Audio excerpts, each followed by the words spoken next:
Ele disse sempre isso aos discípulos: perseverai. Perseverar é uma coisa que vai exigir a nossa consciência ou a nossa conscientização o tempo todo. Por quê? Porque perseverar é lutar contra aquilo que está dando errado. Você se lançou numa atividade, você se colocou diante de uma situação, diante de uma ação, e você esperava um determinado resultado, e você está vendo que à medida que você desenvolve aquela ação, o resultado não está sendo esperado. E quem está consciente daquilo que está fazendo, ele tem uma segurança. Pensa bem, Jesus veio como luz desse mundo. Ele veio apresentar aquilo que Deus queria que ele apresentasse. Mas durante todo o ministério dele, todo o tempo em que ele desenvolveu a ação entre as pessoas, ele foi rejeitado, ele foi caluniado, tentavam matá-lo, diziam que tudo que ele fazia pelo poder de demônios, mas ele se mantinha fiel, ele tinha consciência do que ele estava fazendo, e isso dava a ele segurança. Ainda que todos se colocassem contrários a ele, ele estava convicto, ele tinha segurança daquilo que ele estava fazendo, e ele continuava fazendo. E nós não podemos, nós não vamos conseguir servir a Deus como Deus quer ser servido por nós, se nós não tivermos consciência daquilo que nós estivermos fazendo. Porque sempre vai haver pessoas se levantando contra nós. A obra de Deus sempre causa um determinado impacto, tanto positivo na vida dos que são salvos, como um impacto negativo, ruim, na vida daqueles que não querem comunhão com Deus. E nós só seremos capazes de ter firmeza e continuar fazendo o que estamos fazendo, se apesar de tantas pessoas terem se levantado contra nós, nós tivermos a firmeza, a segurança, a certeza, a convicção de que nós estamos agindo certo. Nós somos sempre julgados por todas as coisas que nós fazemos. Nós tomamos decisões e as pessoas nos julgam. Algumas aprovam, outras reprovam. E o que é que vai nos manter fiéis naquela posição, naquela decisão que nós tomamos? A certeza de que nós estamos fazendo certo. Se nós tivermos a certeza de que estamos fazendo certo, ainda que muitos discordem de nós, nós vamos ter segurança, nós vamos ter tranquilidade, e nós vamos perseverar, vamos continuar fazendo aquilo que nós estamos fazendo, porque temos certeza que estamos certos. Só que nós temos que ter muito cuidado, porque se nós aprovarmos para a nossa vida aquilo que Deus desaprova, isso pode trazer uma consequência ruim para a nossa vida. Feliz é o homem que não se reprova naquilo que aprova.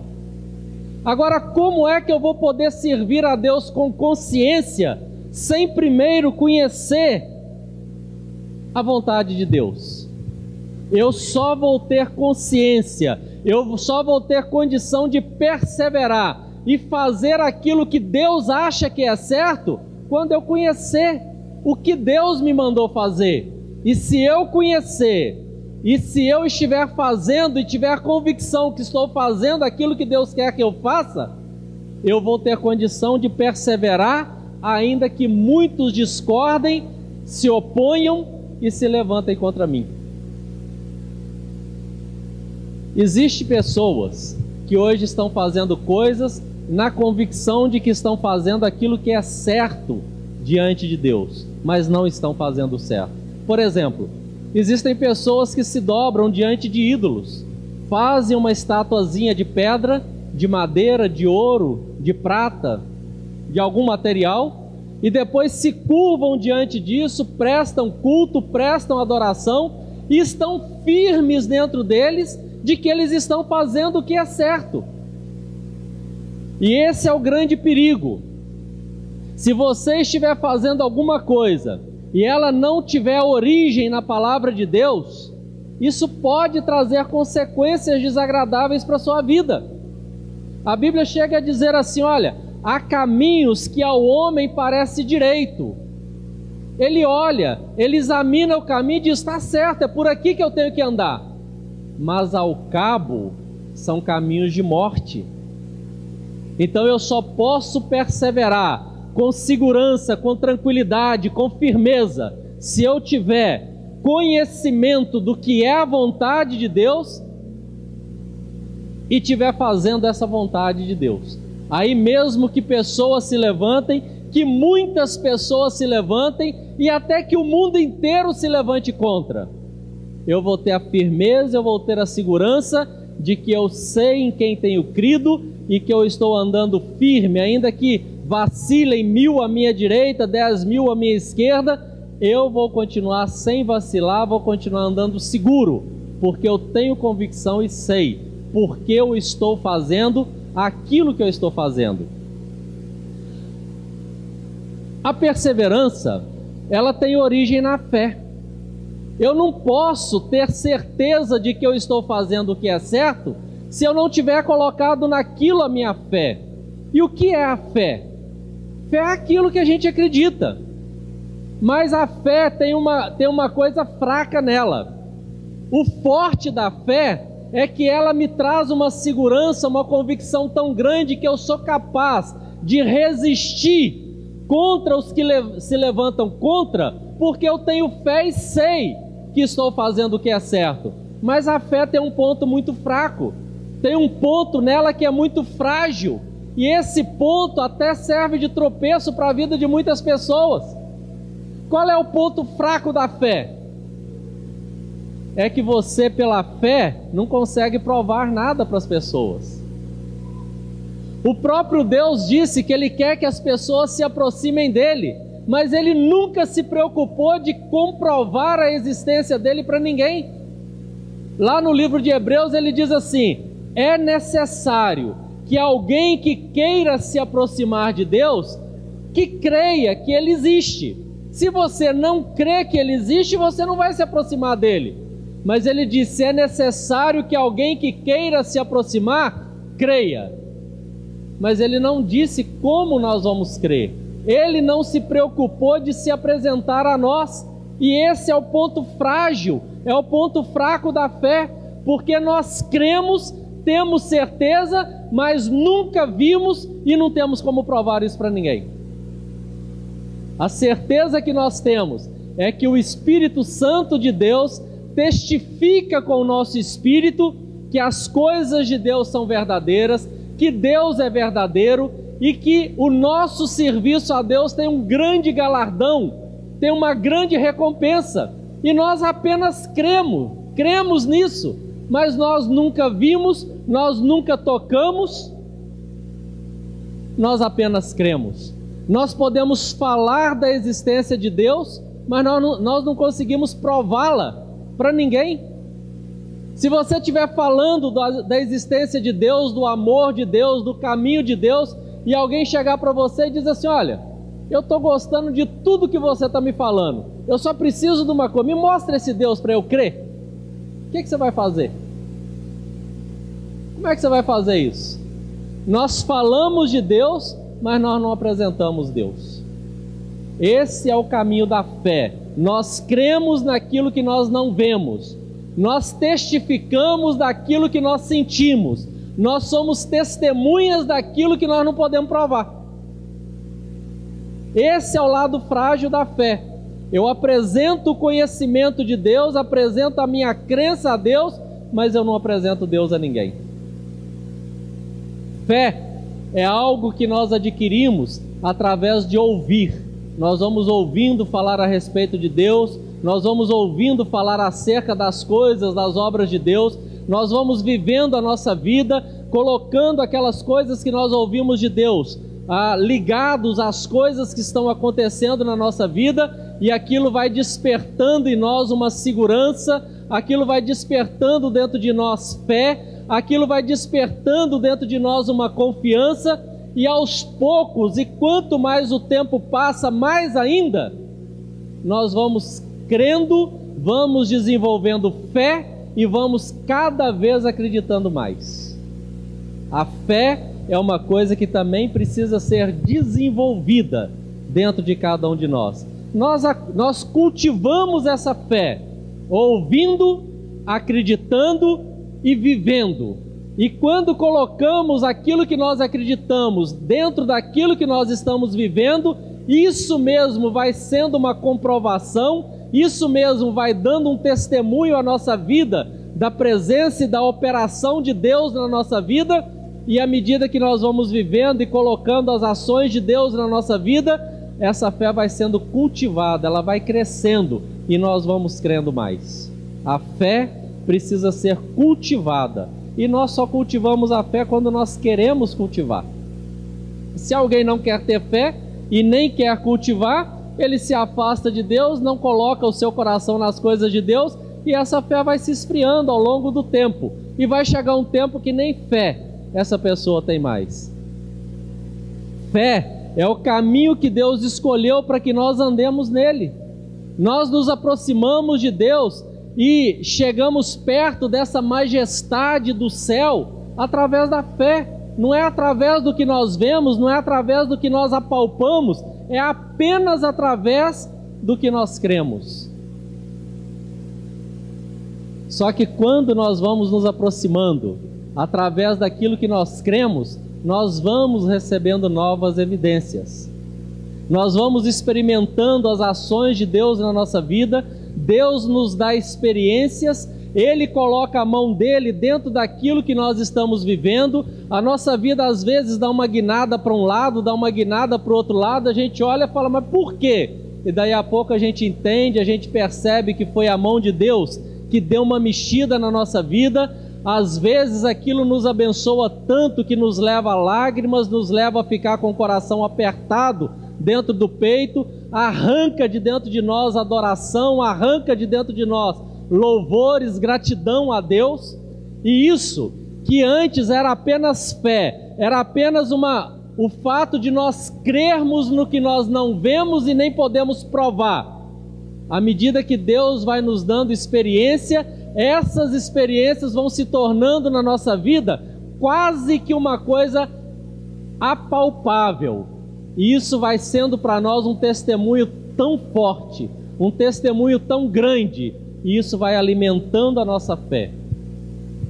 Deus dá experiências a cada um de nós. Ele dá experiências a todos nós.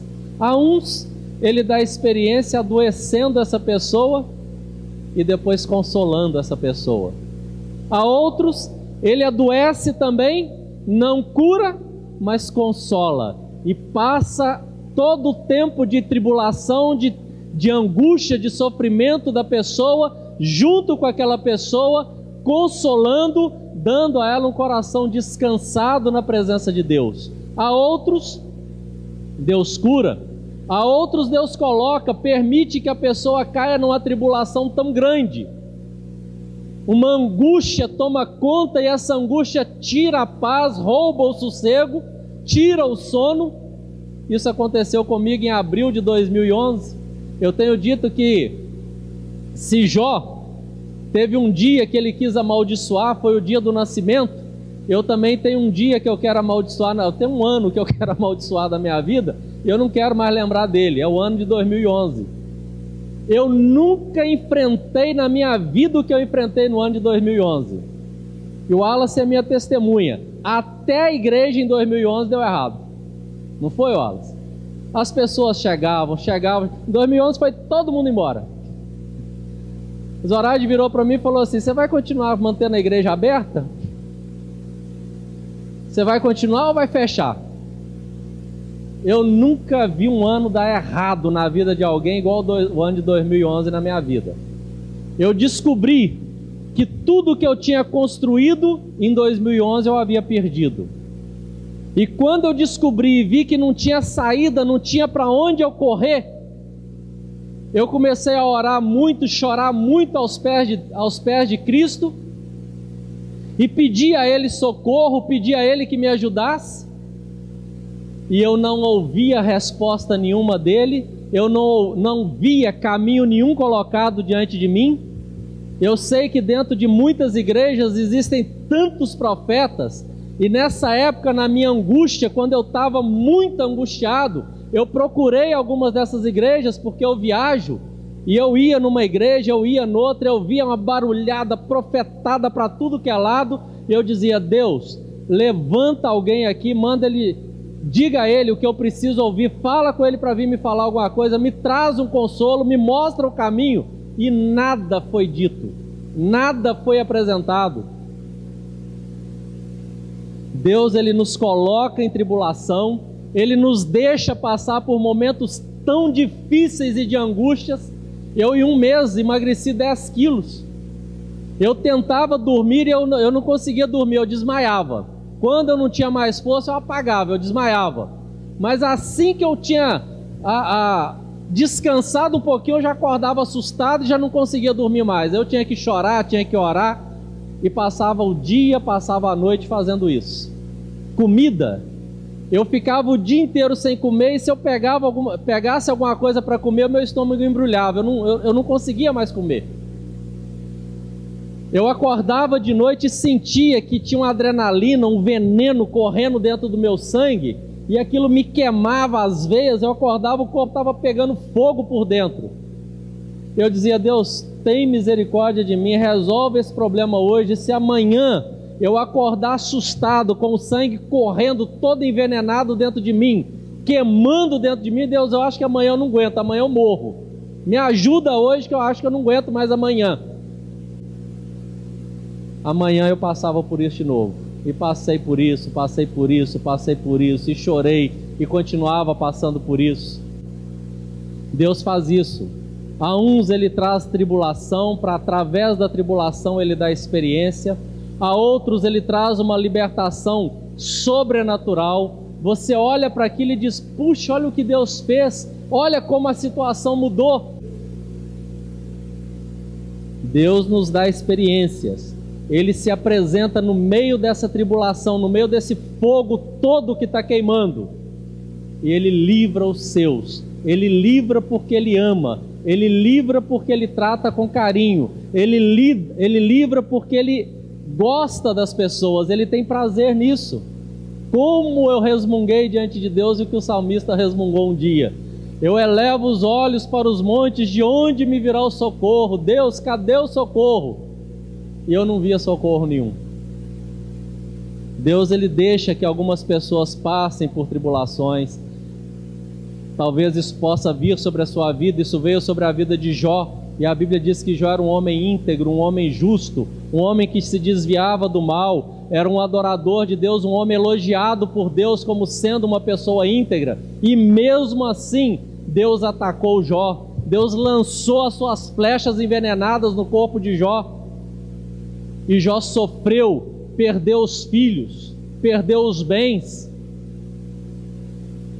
Deus nos traz experiências. A fé tem um ponto fraco, nós não podemos provar, apenas acreditar, mas através dela Deus nos dá experiências, e através das experiências a gente começa a ter prova de que Deus realmente existe, de que Deus realmente está com a gente, que Deus é o nosso socorro. Deus é o que se levanta no meio da tribulação, e é o que traz a salvação.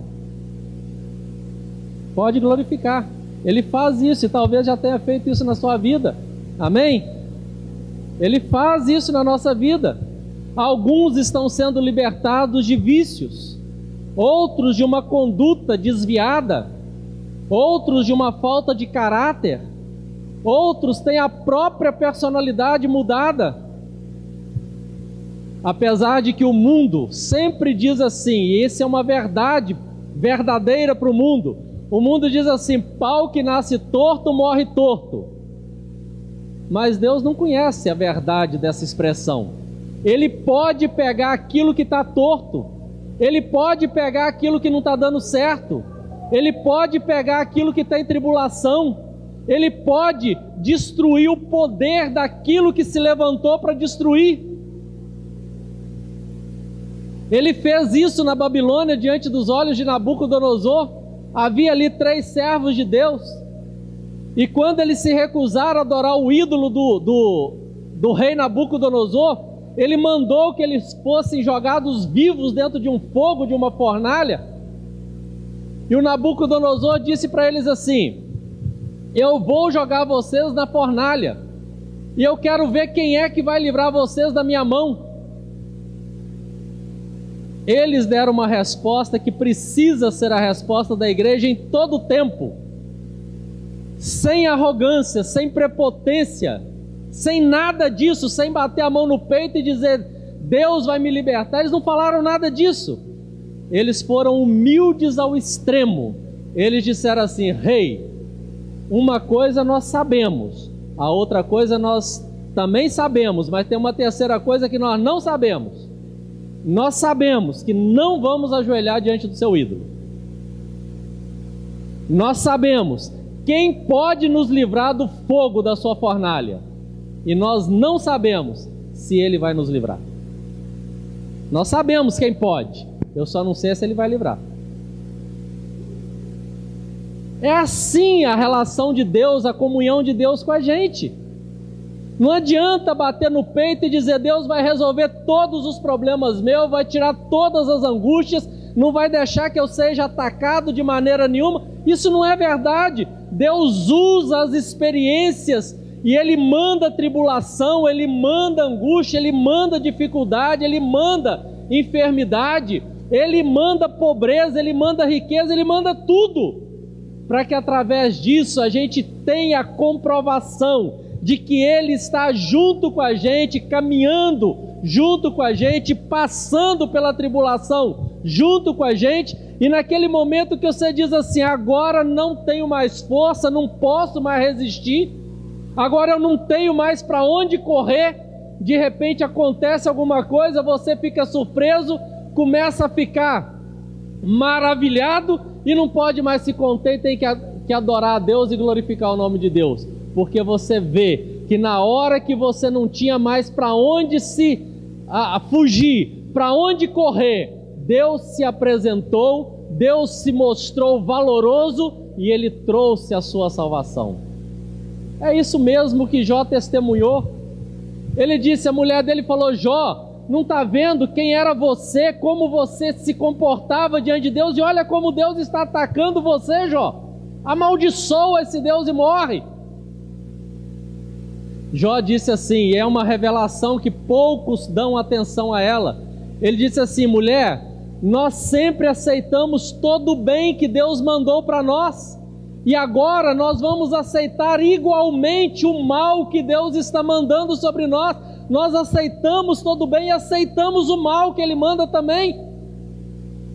E no outro momento Jó disse assim, eu sei que por fim o meu Redentor se levantará e Ele vai me libertar, Ele vai trazer a minha libertação. Se a fé, por um lado, ela tem alguma coisa que é frágil, Deus compensa essa fragilidade com experiência, e Ele fortalece a fé através da experiência. E quanto mais experiências nós temos em Deus, mais convicção nós temos da ação de Deus, da presença de Deus, da comunhão de Deus na nossa vida, porque essas experiências vão trazendo para nós uma certeza maior ainda. O que é impossível para os homens é possível para Deus. Amém? O que é impossível aos homens é possível para Deus. E Deus nos chama a perseverar por fé. A perseverança exige um estado de consciência. Durante o tempo todo que Jó passava pela tribulação, pela angústia dele, ele dizia, mas eu não tenho pecado para confessar. Eu nunca oprimi um pobre. Eu nunca tirei proveito em cima de uma virgem. Eu fiz um trato com os meus olhos, que ele nunca desse atenção para uma virgem, que ele desviasse o seu ponto, o seu foco de visão. Eu nunca fui injusto, eu nunca tirei dos meus empregados aquilo que é deles. eu não tenho o que confessar e o que pedir perdão a Deus, eu não tenho culpa diante dele. Mas ele estava sendo atacado por Deus e tendo uma experiência maravilhosa com Deus. Ainda que ele sofreu, ainda que ele pagou um preço tão alto, ainda que aquilo feriu tanto o sentimento de Jó, ao ponto dele perder os filhos que tinha, Deus matou todos os filhos de Jó. Mas no final, eu imagino, se Jesus, aos filhos de Zebedeu, João e Tiago, que pediram a ele que permitisse que no reino dele, eles pudessem ser os privilegiados, em que um se assentasse à direita e outro à esquerda do trono, Jesus disse assim: olha, isso não é para quem pede, isso não é para quem chega primeiro, isso é possível, mas isso vai ser concedido por merecimento, e isso só o meu Pai é que vai dar a quem merecer. Eu imagino se algum de nós tem condição de tirar um lugar desse de Jó. Jó passou por isso tudo, foi amassado, foi flechado por Deus, foi, perdeu os filhos, perdeu, manteve o caráter, manteve a convicção, perseverou. Será que eu vou conseguir ter um lugar mais próximo de Deus do que Jó? Quando Jó passou por isso, ele chorou e lamentou, mas hoje, que ele está na glória ao lado de Deus, ele deve chegar diante de Deus e dizer assim: muito obrigado, Senhor, por ter me feito passar por aquilo tudo. Porque a fé, ela é provada através dessas tribulações, e uma fé provada e aprovada, ela vale muito diante de Deus, ela vale mais do que ouro, mesmo depois de ter sido purificado com fogo. E é a própria palavra de Deus que afirma isso. Nós temos que aprender a perseverar por fé. Perseverar é manter firme a posição, mesmo que muitos se levantem contra ela. Perseverar por fé é lutar a luta de Deus, é saber qual é a luta de Deus, qual é a vontade de Deus, uma vez que eu sei que luta é essa que Deus está lutando, e eu me coloco como servo de Deus nessa mesma luta, eu estou lutando a luta de Deus.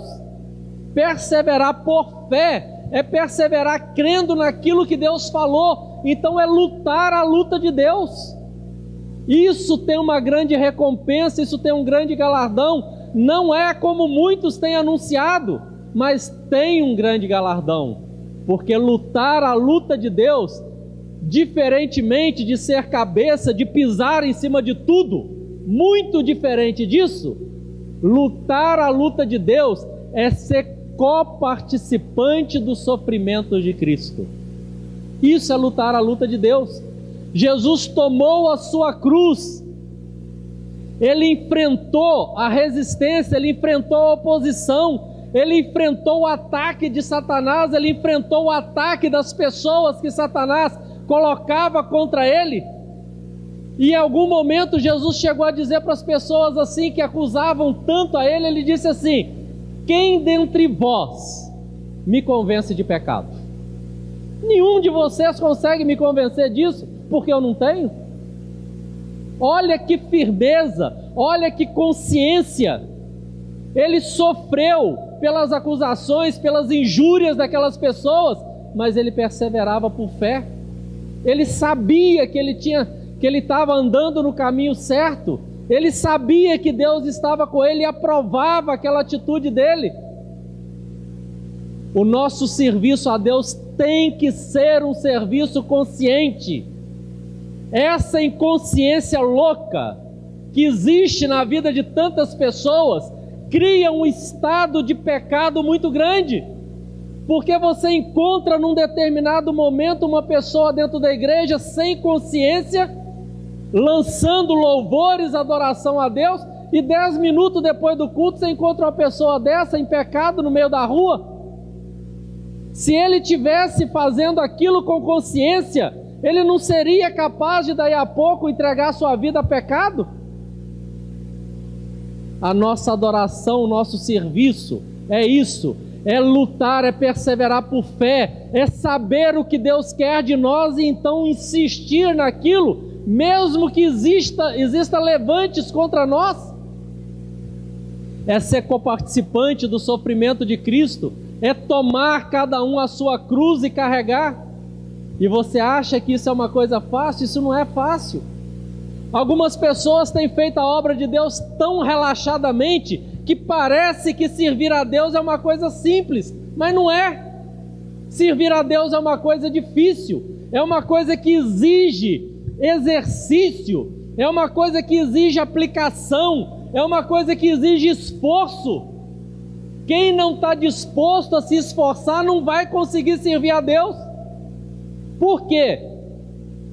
Porque a nossa luta contra Deus, a nossa luta a favor de Deus, é contra principados e potestades que dominam a mente das pessoas que estão no mundo.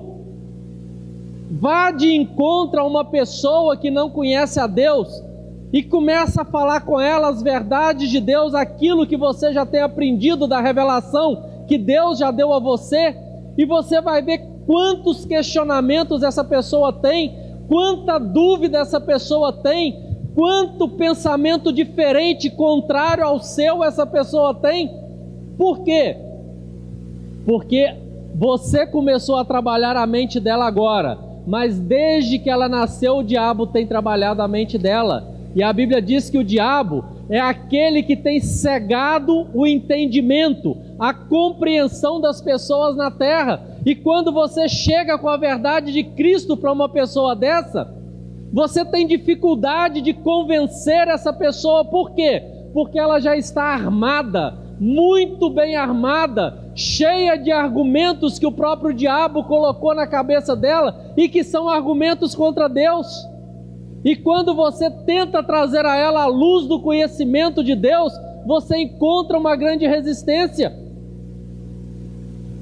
E se você não se preparar, se você não procurar conhecer a palavra de Deus, você, quando chegar diante de uma pessoa dessa, você vai ter uma grande dificuldade. Não é fácil convencer uma mente convencida de que o caminho errado que ela está vivendo é um caminho certo. Não é fácil convencer uma mente assim de que o caminho de Deus é outro. Pergunta a qualquer pessoa que está fazendo coisas erradas: por que ela age daquela maneira? Sabe o que ela sempre vai te responder? Eu só faço aquilo que eu acredito, aquilo que eu tenho certeza que é certo. Tem pessoa que mata o outro porque tem certeza que está certo. Não é fácil você convencer pelos argumentos de Cristo uma mente que já está cheia dos argumentos do diabo. Pregar é convencer mentes contrárias. Algumas pessoas e algumas igrejas, infelizmente, têm andado por esse caminho também. Algumas pessoas não pegam a Bíblia, não estudam, não se esmeram ali preparando uma mensagem, preparando alguma coisa para apresentar. Eles se acham espirituais demais, cheios do Espírito demais, e dizem assim: eu não preparo, eu chego lá, eu abro a Bíblia, eu boto o dedo e onde caiu eu leio e ali mesmo eu prego. Aí você pergunta: mas isso dá certo? Dá, porque o Espírito Santo naquele momento coloca a palavra que eu tenho que falar e eu falo, e aquilo é uma bênção. Será que é assim? Realmente a palavra de Deus diz alguma coisa a respeito disso?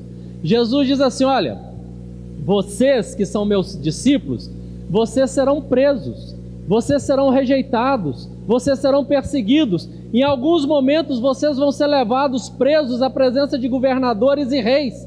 Mas quando vocês forem levados à presença dessas autoridades, não tremam, não fiquem com medo, porque o Espírito Santo vai fazer uma coisa sobrenatural na vida de vocês.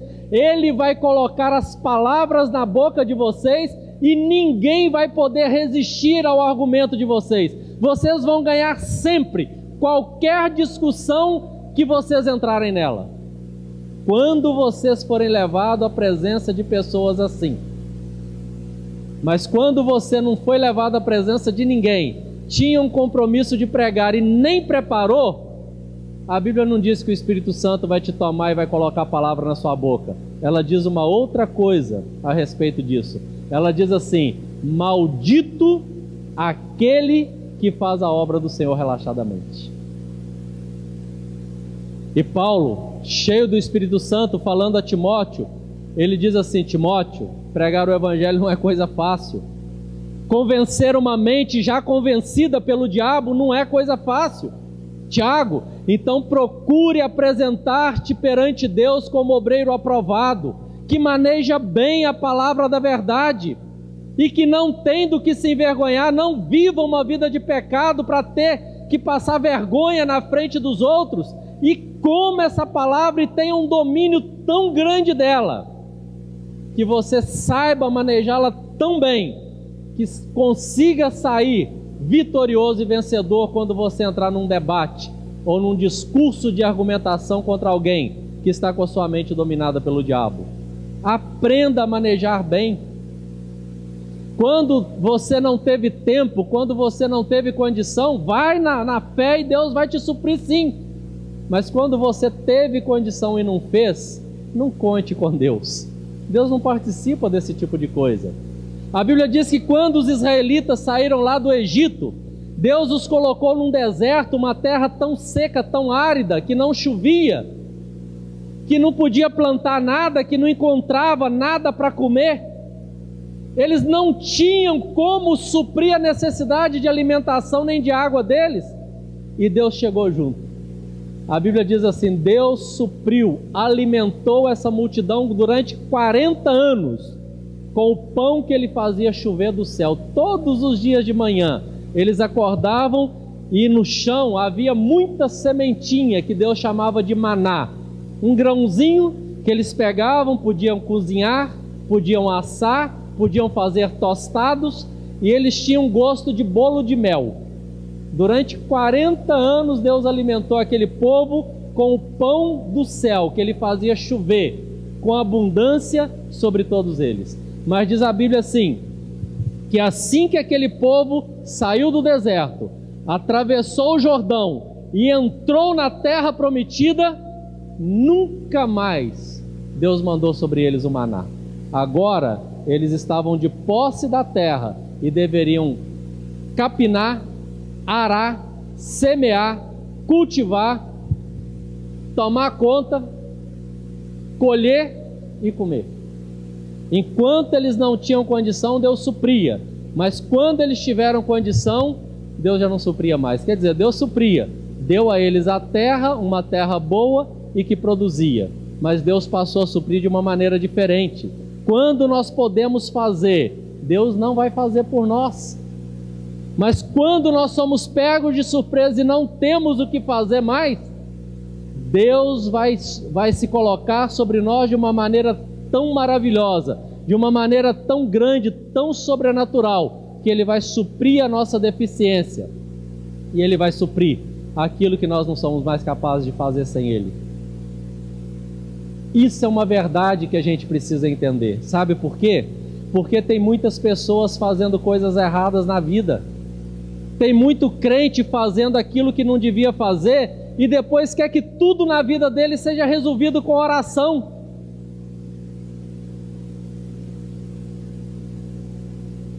Assume compromisso que não pode cumprir, se endivida além do que consegue pagar, se compromete sabendo que não é capaz de cumprir aquilo no que se comprometeu, e depois que vê a vida toda enroscada, toda trazendo dificuldade e sofrimento sobre a vida dele, ele quer dobrar os joelhos, orar diante de Deus e pedir a Deus um milagre para consertar a vida. Se Deus fizesse isso, eu acho que até em alguns momentos, pela misericórdia, Ele tem feito. Deus tem feito por nós coisas que nós de fato não merecemos, mas não é isso a maneira de Deus agir. Ele espera que, em vez de você fazer tantas coisas erradas e depois esperar um milagre para Ele corrigir tudo, Ele espera que você passe a fazer o certo e depois colha os bons frutos de que a sua ação certa vai trazer sobre a sua vida. É isso que Deus quer que a gente faça, e Ele mesmo estabeleceu isso como a maneira dele agir. Ele disse assim: de Deus não se zomba, aquilo que o homem plantar é também aquilo que ele vai colher. Cada um de nós colhe aquilo que plantou. Eu sou viajante, há muitos anos eu viajo. E houve ocasiões que eu pensei assim, se eu comprar um carro possante de luxo, ou comprar um carro barato e não possante, um motorzinho 1000, um vai me levar ao mesmo lugar que o outro vai me levar. Então eu vou economizar, vou comprar o baratinho. Aí eu comprei o baratinho. Sabe o que eu descobri quando a gente compra o carro baratinho? Você comprou o baratinho, foi bom, não foi? Gastou pouquinho? Mas você vai andar no baratinho. Ele não é possante, a viagem vai demorar. Se você precisar de uma arrancada forte, ele não tem. A gente vai ter aquilo que a gente fez. Você não vai comprar um carro baratinho e depois sair andando num carro de luxo potente com motor forte. A gente usa aquilo que a gente mesmo adquiriu. É engraçado, algumas pessoas às vezes vão almoçar e dizem assim, aquele restaurante é muito caro. Eu vou nesse restaurante que é baratinho. A comida aqui é baratinha, deve ser gostosa igual a de lá. Deve ser até melhor do que a de lá. Na hora que ele está pensando no dinheiro, ele vai raciocinando assim, né? Vai justificando todas as ações. Aí ele chega, senta, pega lá um PF, arroz, feijão, macarrão e um pedaço de carne, umas 2 rodelas de tomate. Quando ele olha para aquilo e ele olha para o outro lado, ele fala, puxa, mas lá tem um monte de coisa que aqui não tem.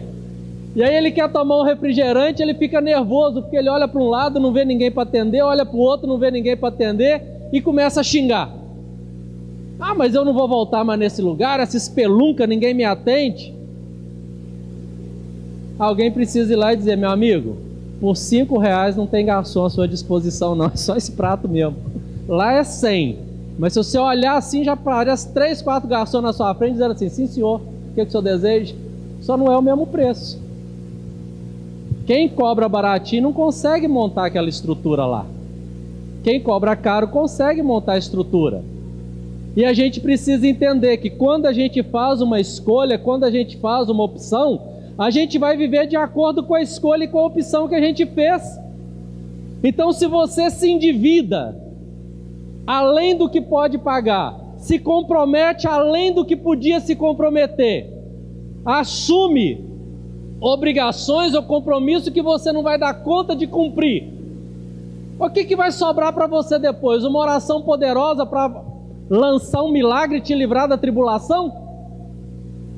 É lógico que você vai cair em tribulação e vai sofrer, vai responder pela escolha que você fez. Escolhas erradas traz frutos errados, e isso não é corrigido com oração. Lucas, o autor do Evangelho de Lucas, se você abrir a sua Bíblia em Lucas capítulo 1, você vai ver, Lucas escreveu todo o Evangelho de Lucas que está na Bíblia, e escreveu o livro de Atos. São 2 livros grandes que tem na Bíblia. Sabe como que Lucas fez para escrever esses livros? Você poderia imaginar assim, ele fez jejum durante 40 dias e 40 noites no alto do Monte Sinai, e depois falou, Deus, agora só me dá a inspiração que eu vou escrever. Não foi assim que Lucas fez. Sabe como Lucas fez? Lucas capítulo 1, ele diz assim, ele escreveu esses livros para mandar para uma autoridade daquela época que chamava Teófilo. E ele escreve assim, prezado Teófilo, muitas pessoas têm se esforçado para escrever a história das coisas que aconteceram entre nós. Elas escreveram o que foi contado por aqueles que viram essas coisas desde o começo e anunciaram a mensagem do Evangelho.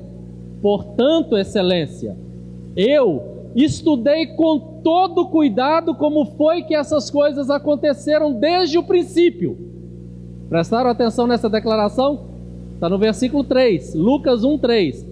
Portanto, excelência, eu, Lucas, estudei com todo cuidado como foi que essas coisas aconteceram desde o princípio, e achei que seria bom escrever tudo em ordem para o Senhor, a fim de que o Senhor pudesse conhecer toda a verdade sobre os ensinamentos que recebeu. Sabe por que Jesus veio como mestre? Ele veio como mestre porque ele tinha o que ensinar. Ele chamou a si algumas pessoas e deu a essas pessoas o nome de discípulos, de alunos. Por quê? Porque essas pessoas deveriam aprender dele o que ele veio ensinar.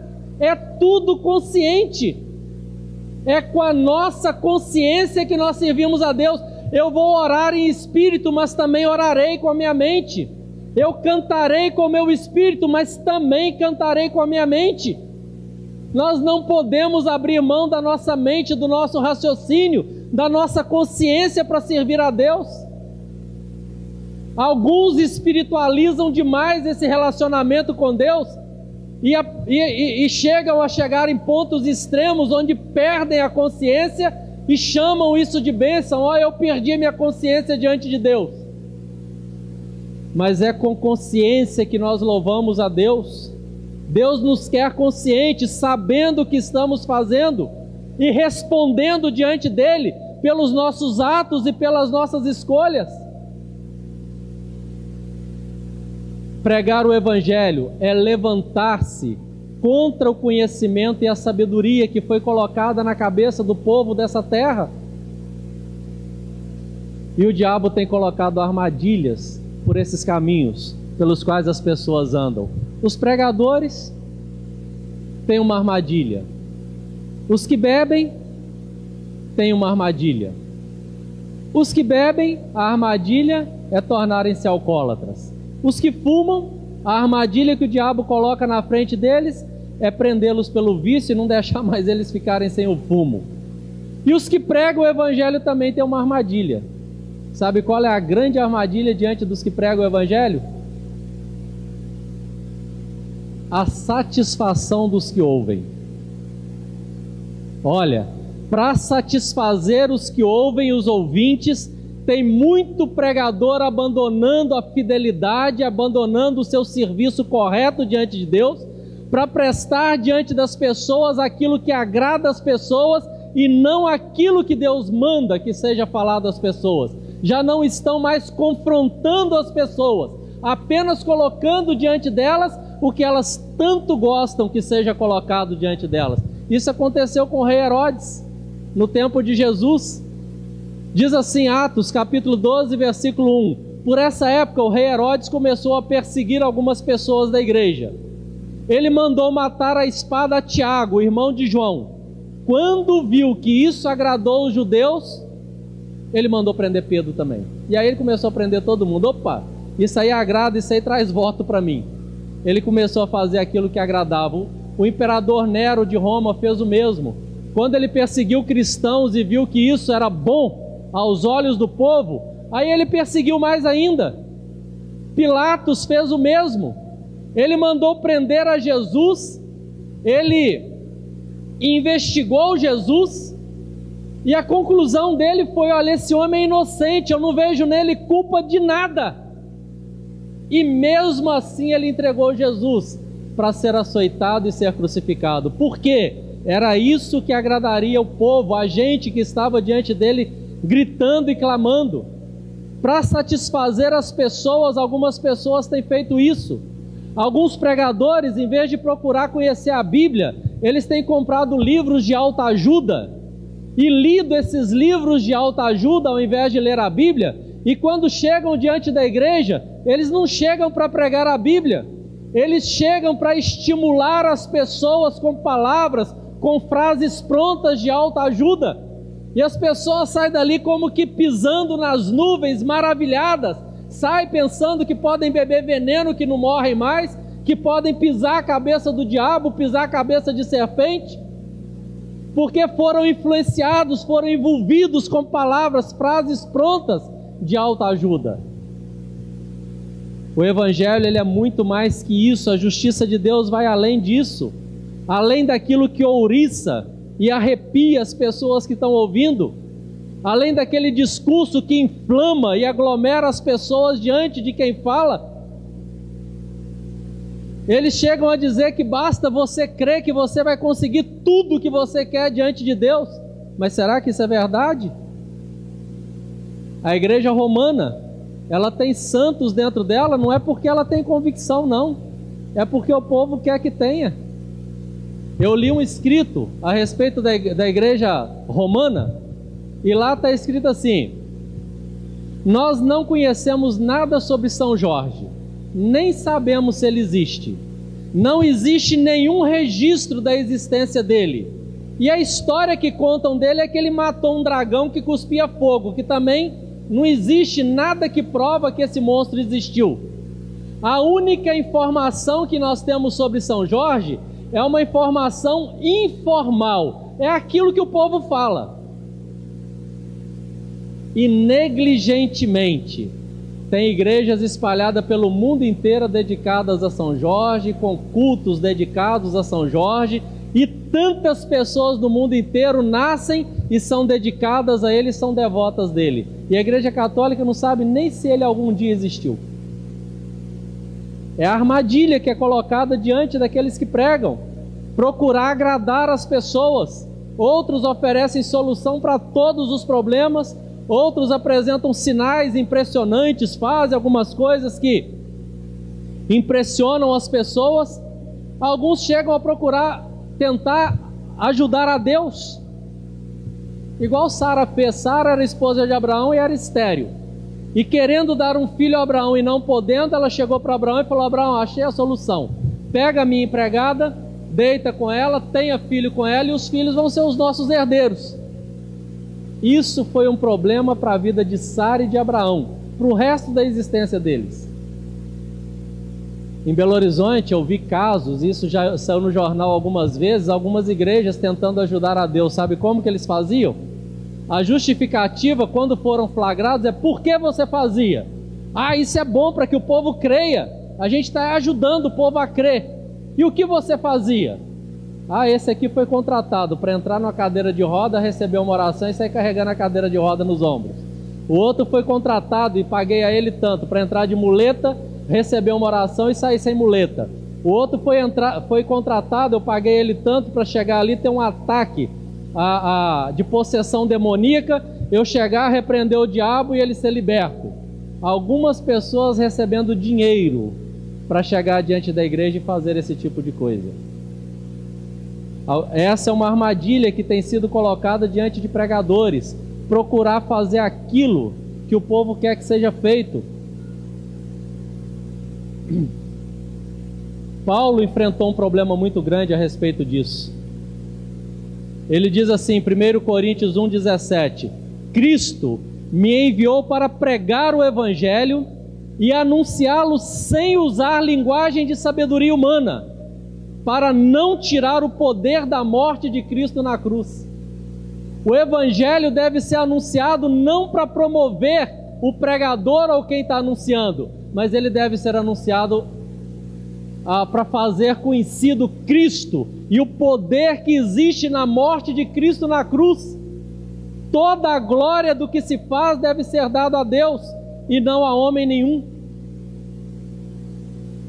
A nossa adoração a Deus tem que ser uma adoração no Espírito, mas também uma adoração com a nossa mente. Paulo diz assim, 2 Coríntios 11:2: o mesmo zelo que Deus tem por vocês, eu também tenho. Ele escrevendo à igreja de Corinto. E ele continua: porque vocês são como uma virgem pura que eu prometi dar em casamento somente a um homem, que é Cristo. Pois assim como Eva foi enganada pelas mentiras da cobra, eu tenho medo de que a mente de vocês seja corrompida e vocês abandonem a devoção sincera e pura a Cristo, porque vocês suportam com alegria qualquer um que chega diante de vocês e anuncia um evangelho diferente daquele que nós temos anunciado, e aceitam o Espírito e um evangelho completamente diferentes do Espírito de Deus e do evangelho que receberam de nós. Eu não acho que tenho menos valor do que esses tais superapóstolos. Talvez eu seja um principiante no falar, mas no conhecimento não sou. Sempre e em todas as situações eu tenho dado provas a vocês disso.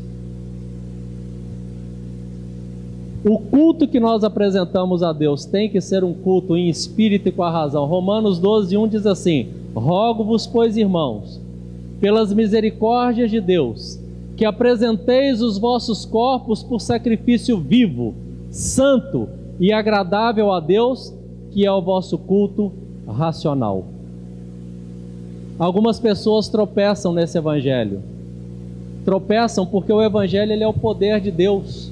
Tanto poder que traz transformação de vida, que traz a resposta tão procurada, que traz o caminho tão seguro pelo qual você pode andar por ele, como também ele serve de morte e de tropeço e de destruição para a vida de muitos. Ele é uma bênção para quem o aceita e o recebe com o espírito e com a mente, com a sua inteligência, mas ele também é uma pedra de tropeço e uma rocha de escândalo para quem resiste contra a revelação dele e para quem não o aceita para a sua própria salvação.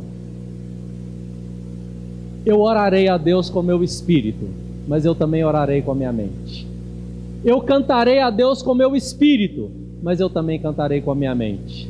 Rogo-vos, pois, irmãos, pelas misericórdias de Deus, que apresenteis os vossos corpos por sacrifício vivo, santo e agradável a Deus. Esse é o vosso culto racional. Eu orarei a Deus com minha mente, mas também com meu espírito, mas também com a minha mente. Eu cantarei a Deus com meu espírito, mas também cantarei com a minha mente. Irmão, coloca isso no seu coração e na sua mente. Não viva pelo que os seus olhos estão te mostrando. Viva pela segurança que as Escrituras colocam diante de você. Façam dela a luz do seu caminho. Ela é poderosa para te fazer chegar à presença de Deus. E ela é poderosa para fazer com que você persevere.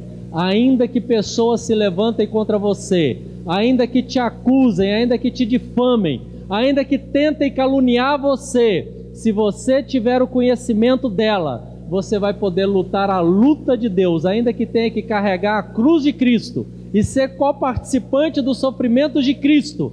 Você vai andar seguro, com convicção, sabendo em quem tem crido e sabendo para a presença de quem você está indo. Como disse Paulo ao final da sua carreira, depois de ser tão rejeitado, tão perseguido, até apedrejado, até naufragou 3 vezes. Ele podia dizer: Deus, mas eu estou fazendo o serviço do Senhor, como é que o Senhor deixa o navio afundar? Por 3 vezes ele naufragou e continuou fazendo o serviço de Cristo.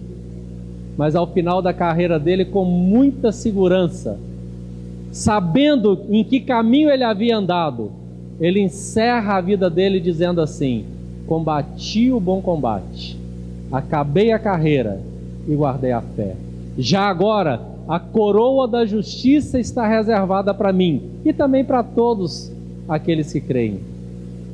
Nós temos um caminho para andar, mas é um caminho para andar em espírito, mas também com a nossa mente. Em Eclesiastes, Salomão, inspirado pelo Espírito Santo, disse assim: tudo é vaidade, tudo que acontece debaixo do céu é vaidade. O ler demais é vaidade, o adquirir conhecimento demais é vaidade, mas ele diz uma coisa que é vaidade que talvez vai te surpreender agora. Sabe o que ele diz que também é vaidade? Ele diz assim: ser santo demais também é vaidade. Até ser santo demais é vaidade. Não se faça ser mais do que de fato você é. Adore a Deus com o seu espírito, mas sempre com a sua mente. Cante a Deus com o seu espírito, mas sempre também com a sua mente.